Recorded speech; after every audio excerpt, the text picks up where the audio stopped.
Please drink responsibly. Pardon the interruption, but I'm Mike Wilbon. Before we enjoy our Thanksgiving meal, Tony, let's take a moment to pay proper respect to the turkey. Well, this is awkward. Oh, I guess it is. Yes. This is awkward. What are you doing? Why don't you pay me proper respect? How do I do that? Why am I the only one who dresses up? Why don't you dress up? Because you like being a clown. And you don't? No. People say you're a clown. You may as well dress I'm up. sitting next to you. Yeah, you should That's dress why. up. It You doesn't should get in the convey. spirit of a holiday. I'm in the spirit. Welcome to our PTI Thanksgiving special, Give me boys that and pie. girls. In today's episode, stuffing, mashed potatoes, rollades. But we begin today with the big NFL slate on Thanksgiving Day. A gift so you don't have to talk to your family. Minnesota plays at Detroit.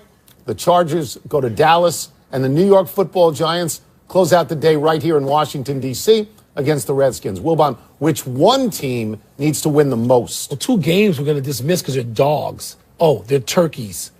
Washington and the Giants. You know, sometimes that's a game. Not this year. Get it out of here. Okay. And it's too bad that's the grand finale. That's the prime timer. Okay. You're ready for some pie and some ice cream. You don't want to talk to your family. Now you got to talk to your family. The Cowboys, the Cupcakes, playing the Chargers. Get that out of here. That's also two napping teams that mean nothing and aren't getting to the postseason. Leaving us with the two teams in the great Midwest, far off I-95, Detroit and the Vikings. The Detroit Lions can close to a game of the Minnesota Vikings. The Packers and Bears are nowhere to be found. Yeah. They play for a division title down the road, but this sets it up. So the answer is the Detroit Lions. So I'm going to try and do this logically without the vitriol that you bring to this particular Thanksgiving, table. bring vitriol. Okay. The Redskins and the Chargers are both 4-6. Get out. If they lose, they're done. Out. So it is a critical game So for what? them. Get them out. All right. Nothing can save the Giants. No. They don't really matter at this point. And one game will not really hurt Minnesota either way. So that leaves me with Detroit and with Dallas. Dallas is problematic. If they lose this game, they're 0-3 without Ezekiel Elliott, and I think They you can't agree. win without him. That's right, and they would lose faith in their He's the ability to win. catalyst. So I come to the same conclusion. Thank you. Through a different route than Thank you do. I come to the conclusion that Detroit has the doesn't have the most to lose, but has the most to gain. Yes, at home, Although in a traditional Thanksgiving game. That's First right. of all, They're two traditional the games. San Diego Chargers, I don't want to see the Chargers in Dallas. Right. Put the Redskins or the Giants or the Eagles in Dallas on Thanksgiving Day. They're the L.A. Chargers, just so you know. The San And by the Diego. way, there are some small things, like Ben McAdoo, if he wins, he might be able to save his job down the road. No, he can't. You know, and the Redskins have their last 6 games are against very light You talk about a competition. But dog it's game Detroit. between two dog teams. Stop it. Give me some Vikings and Our friend who we went to dinner with last night is doing which game? Al. He's doing that dog game. Yeah. It's too bad. He's our friend. Yeah, he's bigger than that game. The new college football rankings are giving us nothing, Tony. More vitriol from me. Miami switching places with Clemson is their only tinkering.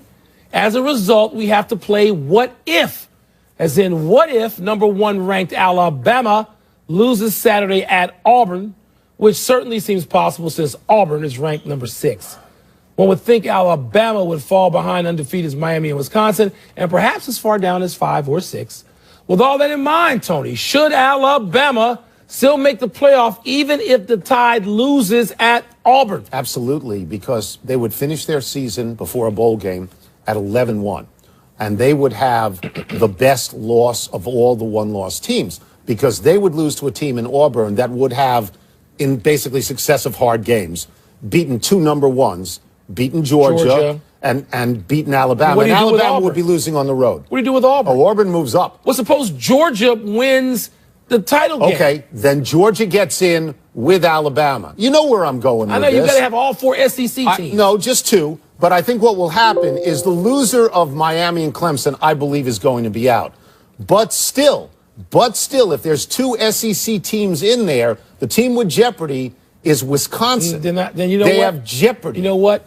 Then the college football playoff can go to hell. If you're going More to put vitriol. a 2-loss team, They'll win the SEC. Yep. one Best more conference. time, 2 losses. a 2-loss team That's over right. an undefeated team, then take it and get out. Now, honestly, I believe that if Wisconsin finishes undefeated, I believe they will be in because they're a Power 5 conference and they're undefeated. should be in. I think they will be in. But it won't be because of their resume, because their resume is not going to be as good as some one-loss teams, including, for argument's sake, Alabama, and including Oklahoma and Clemson. Keep this in mind about the SEC teams. And it's the best conference. I'm not going to argue that.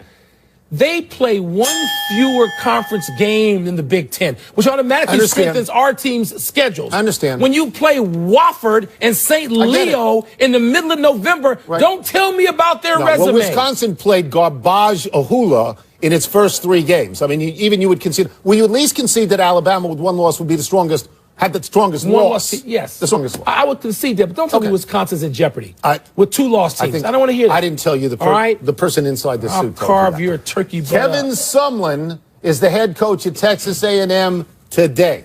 He will be the head coach on Saturday when Texas A&M plays LSU. But according to the Houston Chronicle, Sumlin will be fired after that game, win or lose. And that's how Sumlin learned of his firing. Not from anyone at A&M. Kevin Sumlin's overall record at A&M is 51-25. Yeah. Wilbon, Mr. Vitriol, what is Texas A&M doing? I got plenty more. The SEC schools as a group are an embarrassment. They're not even schools. They're farm systems now. And all they do is look and see Nick Saban, and you think, I got vitriol? They get so angry that Saban does this year after year that at every school, if you can't beat Saban, they go, get out. You're fired after a couple of 3 years. He beat Saban once with Johnny Manziel. But you know what I'm talking about here. They fire people because they don't surpass Nick Saban. And so Texas A&M, like all just about of the other SEC schools, maybe not Vanderbilt, they seem to serve at the whim of the football program. Or Kentucky. And Kentucky's not even paying attention. So it ought to be embarrassing, but I'm sure it isn't. And they're pro programs, Tony. They are just feeders to the pros, and if you can't catch Saban, you too will be fired. So let's go through this again. He's 51-25 in conference. He's 25-22 in the conference we would agree is the hardest conference in America. Yes. The only teams with better records during his tenure there are Georgia, LSU, and Alabama. But, to your point, both Georgia and LSU have fired coaches. Yes. So if you're that good in a conference like the SEC, and you still stand to be getting fired, there's something crazy there. So maybe there's more with Kevin Sumlin that we don't know about? Because I don't understand this. Here's the more. Do you get it? Yeah, they think it's their birthright. It's called being Nebraska. And what happened? This is what I hope happens to all these schools. They fire people who are really darn good coaches who don't win a national championship. What happened to Nebraska? Nebraska looking for his 3rd coach after getting their butt kicked by 53 times this season. I hope this happens to Texas A&M. I do. He's too good for this to happen. He's too good. I don't care if his record's bad this year. Mark Richt was too good for this to happen. Look at Mark Richt this year. Yeah. And by the way, they get what they deserve. And we think the Arkansas guy's going out. That's right. And the Ole Miss guy went out. Sadly, Tony, we cannot get LeVar Ball out of our show. That's because you like him. He's your boy. Vitriol. He's your boy. That's because last night before the Lakers beat the Bulls in L.A., Daddy Ball told Bleacher Report that the Lakers coaches, quote, are soft. They don't know how to coach my son, close quote. Luke Walton, bless him, was complimentary of Daddy Ball's daddying, but said, quote, we are not concerned with what parents think of how we are coaching the team, close quote. Tony, what do you think of the way Walton and his staff are handling Lonzo Ball and his loudmouth father? So let's review this for a second, the LeVar Ball quotes. He goes, I can coach Lonzo. Look what I did. What is it? Let me get this on. I can coach. Look what I did with Lonzo Ball. I should coach the Lakers.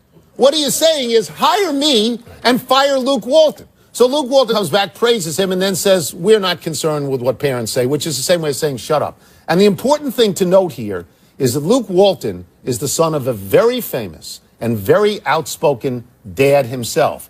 But Luke Walton's dad actually could beat Michael Jordan one-on-one. He actually could. No, Luke Walton's dad cannot beat Michael Jordan one-on-one. He was the greatest player in the country. In college? Yes. Yeah. Michael Jordan went on to he was the greatest player in the pros for a short period of time, then he got hurt. You know what? I mean, Daddy Ball is so delusional. You know that's why I don't like his name to be mentioned on this show. Because it's just sort of, you know, you're chasing, the dog chasing your tail all the time when the moment you introduce him. Lonzo Ball, I think, is having a solid rookie season despite the shooting. Can't shoot. Tony, there are other things than shooting. He rebounds. He's getting better defensively. He's not good yet. No. He assists. Tony, okay. His team won last night. His team is hanging around 500. No, and you know what else he's doing? I get that. Unlike Ben Simmons, who is a much better player. 30%. Tony, fine. He can't shoot yet. Well, he ain't the first. You got to get better. You know what he's doing, unlike other rookies you end up, who go to Philly? You can't shoot, he's playing. He's not redshirting. Mike, he's out there now. Don't sugarcoat this too much because you end up, a guard that I like a lot is Ricky Rubio. But if you can't shoot and you can't score and you can't get to the line, it doesn't help you. Lonzo Ball will get better. He will get but better. He's not good yet. Who says he's good yet? His father. We're paying attention to him. Shohei Ohtani, the Japanese Babe Ruth, is now free to play Major League Baseball here. He can sign with any team he wants, but because he's coming now, the most money he can get in a signing bonus is $3.5 million. And he is likely to play for the Major League minimum of $545,000 next year. Wilbon, do you admire his desire to play against the best competition, even though he's way behind most everybody in financial reward? Admire? No. No, I get why he apparently wants to do it. Good for him. Good for him if he wants to do that. I would not be advising anybody that I would say related to do that. Because you wait a couple of years and you can get a lot more money. I think LeVar Ball would be setting up that situation for his counsel. So I don't admire him. I'm curious to find out if he is going to be able to justify, talk about the hype.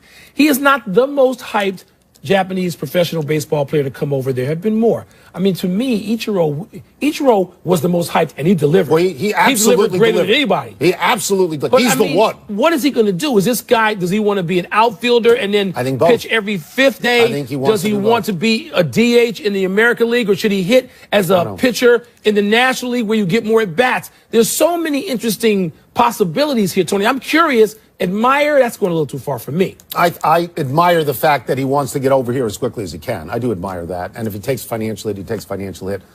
But we have been down this road before, particularly with Japanese pitchers.